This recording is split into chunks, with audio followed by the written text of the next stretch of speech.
You're laying me off, really? You said we were family, Russell. What am I supposed to tell this family? What am I supposed to tell them? This was one of the most excruciating moments of my life. The moment that I nearly lost everything for myself and also the people I cared about. So this is the story of probably the longest year of my life. Starting out, we were on top of the world. It was the middle of the recession and we were thriving and having so much success. And then literally overnight, we got all of our merchant accounts shut down. Within a couple weeks, I had to lay off 93 of my employees, including friends and family members. And so I remember I went to a bankruptcy lawyer that was just down the street.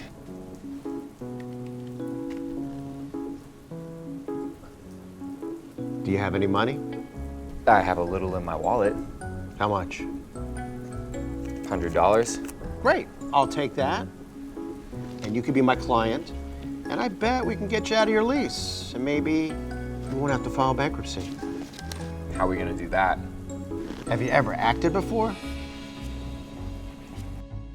So we set the call with the landlord. I remember the landlord was actually in the floor above us. So we get there, I walk into my landlord's office and he said, "Hey, I'm Russell, and I lease the 7th floor below you. This is my lawyer." Hi, I'm Russell's bankruptcy attorney. And Mr. Babowitz. Mr. Babowitz, this is the worst case I've ever taken in my 30-year career. The worst. Never have I had such a hopeless situation. It's hopeless. It's a really bad spot. It's horrible. Horrible. So hopeless. Beyond repair, really. Extremely hopeless. I'm in a bad spot. Okay, I'll let you out of your lease. I need you out by Friday. Thank you. for me, I was like, this is a huge win. It means I don't have to pay $30,000 next week for our mortgage, so I never saw him again. And we spent that entire week like getting rid of stuff. And I remember the last day down at the call center, somebody had like a Scentsy candle at one point and tipped over and there was like wax in all the carpet. And I was like, I can't pay the fee to replace this carpet. It was like we were all crammed in this little tiny office because it was all we could afford.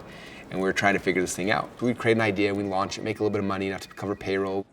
We were doing little things to try to keep afloat. Second quarter projections are looking great. I was on the site looking through all the different websites that were for sale. And I remember there was one website that popped up and it was called championsound.com. This is the idea, this is the thing that's gonna change everything. I put an offer in on the auction site and we won. And we won the auction for championsound.com, guys. Stacy, if you could transfer that to our servers, that would be awesome. Hey, we have a problem. This is coded in Ruby on Rails, so we're gonna need a new server. What's Ruby on Rails? It's a different programming language.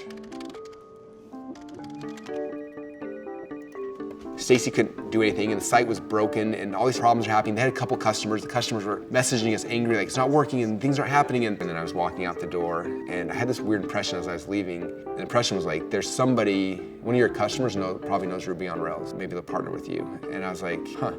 So I walked back in, turned my computer back on, and I went to my customer list and I sent an email to all my customers. And then one guy sent a message through. He's like, hey, I'm a Ruby developer and it's like, I have my own business on the side. I'm not interested in being employed, but if you're looking for a partner, I'd be more than interested to look at it. And I remember at first I was like, this is maybe a little nervous. I remember clicking on this thing, going to his Facebook profile, and I looked at it, and he's like a super normal looking guy. And I was like, there's no way this guy's like a hardcore programmer. And I saw his beautiful wife and his daughter.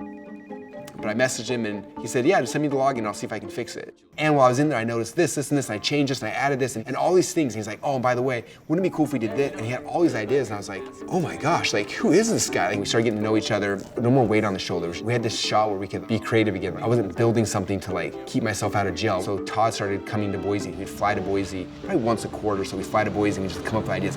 There is an article about a tech company which just got $5 million in funding, and it is a really basic tech company.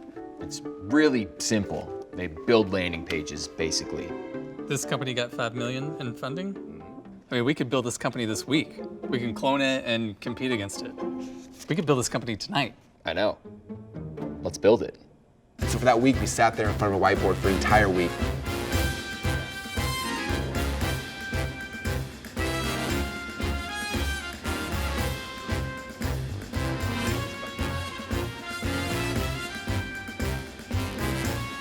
And then the very last day is like, well, what are we gonna call it? What if we call it ClickFunnels?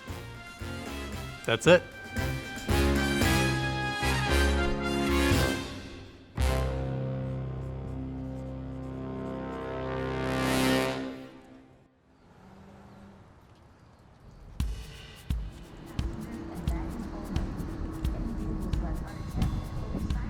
Well, good hackathon, my friend. Yeah, it's always a pleasure. Look, the last couple of years I've been working with you kind of as an employee and doing some stuff. But this project, if I'm gonna go all in, I wanna be partners. I had so much fear and anxiety around that. And as I looked at him before he got out of the car, I was just like I felt this like weird, like calming feeling of just like, it's gonna be okay. Let's be partners. All right, sounds good. From there, he flew home to Atlanta and he sat down in his basement office and spent the next 3 or 4 months building the first version of ClickFunnels, and the rest is history. It's interesting because you think about in any of our lives, there's a couple like key things. Like you pick a spouse. If you do good, it can be an amazing experience. If you pick the wrong spouse, it can be the hardest thing you could possibly experience in this life. If you're picking a business partner, it's like a spouse. So because of that, like I always had so much fear. And when everything collapsed and people started leaving, that was the first time I realized, I'm like, oh, most of these people were here for a paycheck. They weren't here because of the mission. I remember being so hurt by that. Outside of marrying my wife, it was the second greatest decision I ever made, saying yes to Todd that day.